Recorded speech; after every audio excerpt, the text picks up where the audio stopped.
அனைவருக்கும் வணக்கம். Welcome to ஆன்மீக அருள் யூடியூப் சேனல்.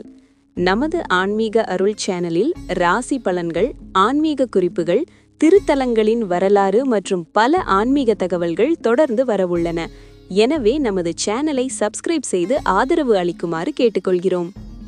இந்த பதிவில் நாம் கடகம் ராசிக்கான 2026 தை மாத ராசி பலன்களை காணலாம். பொது பலன்.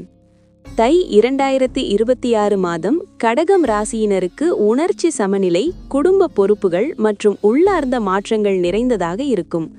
கடந்த காலத்தில் நடந்த விஷயங்களை நினைத்து மனம் கலங்கும் தருணங்கள் வந்தாலும் அதிலிருந்து பாடம் கற்று முன்னேற முடியும். குடும்ப உறுப்பினர்களுடன் நெருக்கம் அதிகரிக்கும்.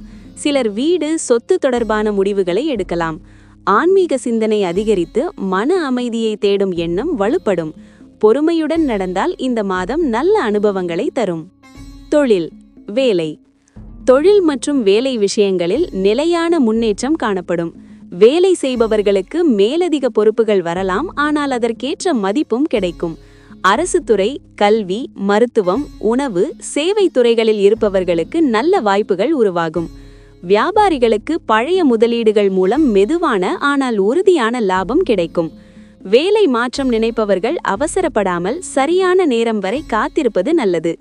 சக ஊழியர்களுடன் உறவை சீராக வைத்துக் கொள்ளுங்கள். பணம், முதலீடு. நிதிநிலை மிதமான ஆனால் பாதுகாப்பானதாக இருக்கும். வருமானம் சீராக வந்தாலும் குடும்ப தேவைகள் காரணமாக செலவுகள் அதிகரிக்கலாம். வீடு, வாகனம் அல்லது குழந்தைகளின் கல்வி தொடர்பான செலவுகள் ஏற்படும். சேமிப்பை தொடர முயற்சி செய்யுங்கள். நிலம், வீடு போன்ற நீண்ட கால முதலீடுகள் பற்றி யோசிக்கலாம். குறுகிய கால லாபம் தரும் ஆபத்தான முதலீடுகளை தவிர்ப்பது நல்லது. கடன் வாங்கும் முன் திருப்பி செலுத்தும் திறனை கணக்கிடுவது அவசியம். காதல், திருமணம். காதல் வாழ்க்கையில் உணர்ச்சிகள் ஆழமாக வெளிப்படும் மாதம் இது. காதலர்கள் ஒருவரின் உணர்ச்சியை மற்றவர் புரிந்து கொள்ள வேண்டிய காலம். சிறிய சந்தேகங்கள் அல்லது மனக்கசப்புகள் தோன்றினாலும் நேர்மையான உரையாடல் அவற்றை தீர்க்கும். திருமணமானவர்களுக்கு குடும்ப பொறுப்புகள் அதிகரிக்கும், ஆனால் துணையின் ஆதரவும் கிடைக்கும். திருமணம் பேசிக் கொண்டிருப்பவர்களுக்கு குடும்ப சம்மதம் கிடைக்க வாய்ப்பு உள்ளது. பொறுமை மற்றும் நம்பிக்கை காதல் உறவை வலுப்படுத்தும். ஆரோக்கியம். ஆரோக்கியத்தில் மனநிலம் முக்கிய பங்கு வகிக்கும்.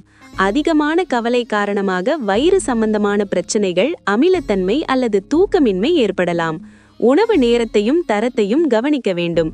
வீட்டில் தயாரிக்கும் சத்தான உணவு நன்மை தரும். தண்ணீர் அதிகம் குடிக்க வேண்டும். யோகா, தியானம் அல்லது பிராணாயாமம் மன அமைதியை தரும். பெண்களுக்கு ஹார்மோன் தொடர்பான சிறிய பிரச்சனைகள் ஏற்படலாம். மருத்துவரின் ஆலோசனை அவசியம். பரிகாரங்கள். தை மாதத்தில் திங்கட்கிழமை தோறும் சிவபெருமான் வழிபாடு கடகம் ராசியினருக்கு மிகவும் சிறப்பு. சந்திரன் தொடர்பான தோஷங்களை குறைக்க பால் அல்லது அரிசி தானம் செய்வது நல்லது. ஓம் சந்திராய நம என்ற மந்திரத்தை தினமும் 11 அல்லது 21 முறை ஜபிக்கலாம். அம்மன் கோவிலில் தீபமேற்றுவது மன அமைதியை தரும். பெற்றோருக்கு சேவை செய்வதும் தாய்மார்களுக்கு உதவி செய்வதும் வாழ்க்கையில் நல்ல பலன்களை ஏற்படுத்தும்.